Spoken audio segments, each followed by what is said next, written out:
So you're not quite sure how to implement risk management into your disability service? I gotcha. Let's go. So with risk to a participant, and we're going to start with the participant first over here, and then obviously we'll go to employees, the organisation, and then to a site and a location. But risk to a participant is gosh, it's absolutely everything that you have to consider. And this is where I encourage, service providers to have an amazing, simplified, easy form that's used.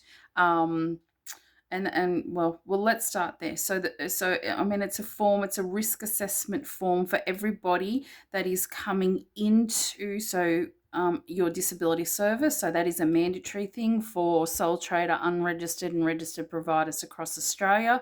They must have a risk assessment form that's completed during onboarding or intake. And then it's reviewed every 12 months after that, or as required, depending on if the needs, risks, what am I writing? If the needs, risks, concerns or whatever going on with that participant within that 12 months. So as I said, it's during onboarding, reviewed every 12 months or as required. And this is where and if you watch my videos, I say this 15,000 times, is that your documents should always be dual purpose. They should be easy to use. It's one of the most estimated things in your disability service, that documents are not there. The documents, I'll give you an example. Like, people buy a whole bulk suite of templates and they're really not practical when you actually get in their moment. So this is why you always got to make sure your templates are working for you and with you for particularly things like this when we talk about risk management, because the participant with risks around that participant, we've got everything from, you're choking, dysphagia, swallowing stuff. You could have risks in the community, so with social and community participation. You've got risks at home. You've got risks for abuse, neglect, exploitation around that person as well. It could be, the identity, so the person doesn't know how to identify themselves. Out in the community, you can go into things like stranger danger. You could have risks with money and finances.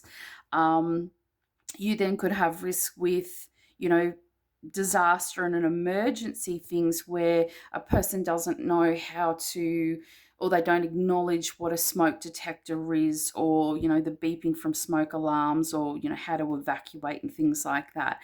So there's a multitude of risks that need to be identified for a participant in particular. And I said, this is where you use a really spot on form that captures all this information really, really, really quickly. There could be health risks as well. In health risks, you can go into, mobility issues. It could be even incontinence. So health stuff as well. So there's a lot of risks that, as I said, need to be identified and managed for a multitude of reasons. You could make, have to make referrals, and that person might have to go back to allied health or GPs and things like that to, help manage these risks that have been identified. What I will say, though, is that, and this is where, if you get a template, so you get sort of a really high quality but a generic risk assessment form for a participant, also be aware, though, that, just say this form here, for an example, there could be an identified risk during intake or onboarding for choking and dysphagia.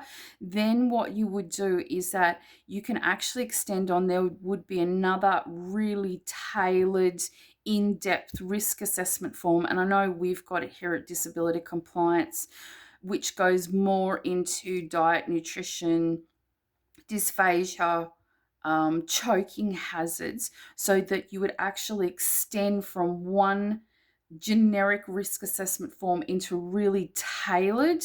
The other one, the other example I can give you is mobility over here. So we've got, as I said, an individualized or high intensity risk assessment form which captures all this information, but then we've actually got a mobility risk assessment form.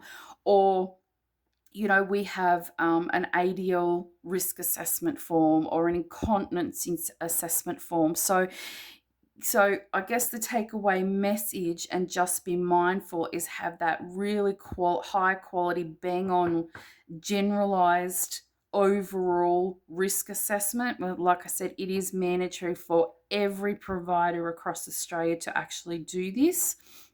And that's the expectation from the NDIS Commission.